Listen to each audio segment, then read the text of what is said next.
Welcome back to Surviving and Thriving, where we share with you the things that we have learned as we have transitioned our family from struggling to survive disease to thriving right smack dab in the midst of it, in the hopes that something that we share with you will help you, enlighten you, and encourage you as you transition your family from struggling to survive disease to thriving right smack dab in the midst of it. It's a beautiful morning. You hear the birds, they're just singing and a chirping.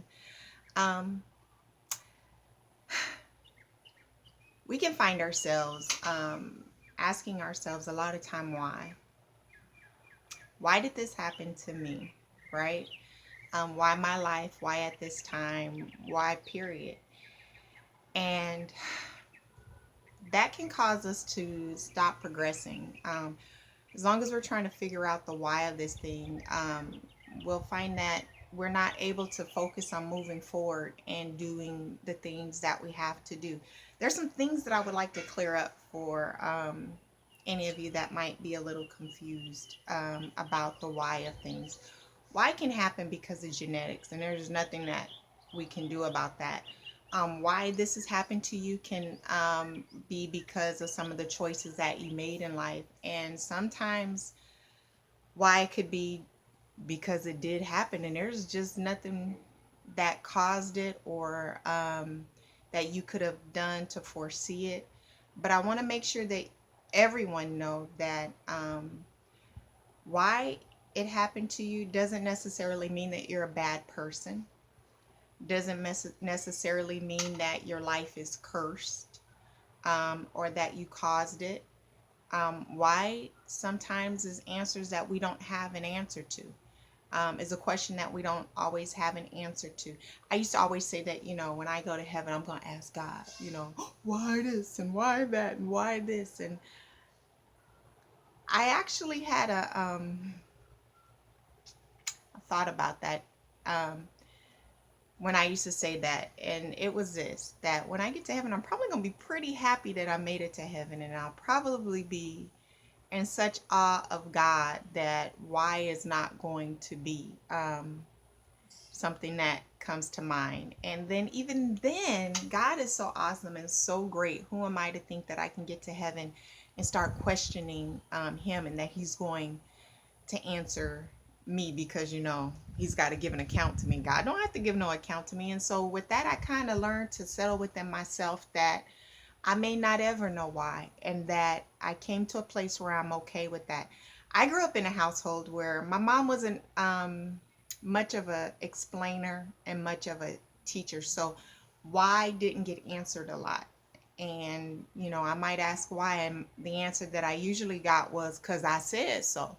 And you better be happy with because I said so, because if I kept saying, why, mama, why, I might get something I don't want, like a slap to the face. And so I had to learn how to accept why as an answer. And as an adult, I had to come into terms with, I just may not know why.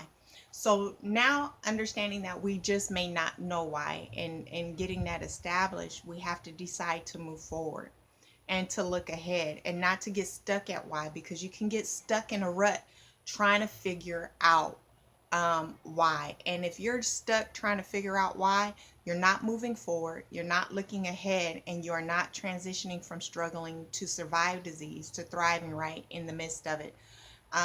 Why is a question that is a holding back question, y'all. It is just going to encage you, confine you, and entrap you if you're stuck trying to figure out why. You just may not know why. Okay.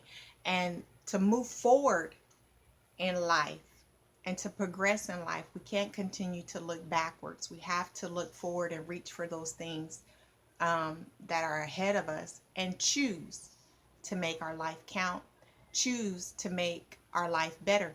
So the question that we should be asking ourselves isn't why, but what. What are we going to do with our life from this point on? What are we going to do to move forward? How are we going to make our life count? And sometimes people think life, making your life count is by, having a great career, or doing something that's going to make you famous or make you a lot of money. And I would like to submit to you that that doesn't make your life count. You know, some people can have a great job and do good things, but they're not making their life count. You can be a doctor, you could be a nurse, you know, and doing a great work and a great job title and a title that says a great work, but you're not even making that job count, because there's, you know, nurses out there that won't answer the calls or will turn off the buzzer so they don't have to hear the patient calling because they have other things to do and they don't need to be bothered with getting you no ice.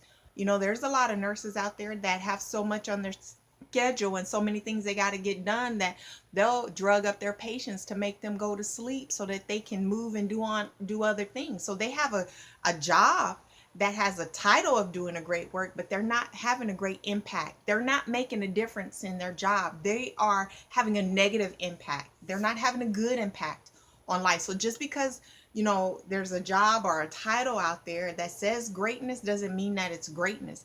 Having great impact is impacting people's lives for the better, making a change. So you might be going through something, but what can you do to have a great impact on the people around you that will change their lives for the better while you are going through? You know, you can build great houses and great edifices and all these different things, but you know what? Somebody gonna tear it down behind you when you leave this earth.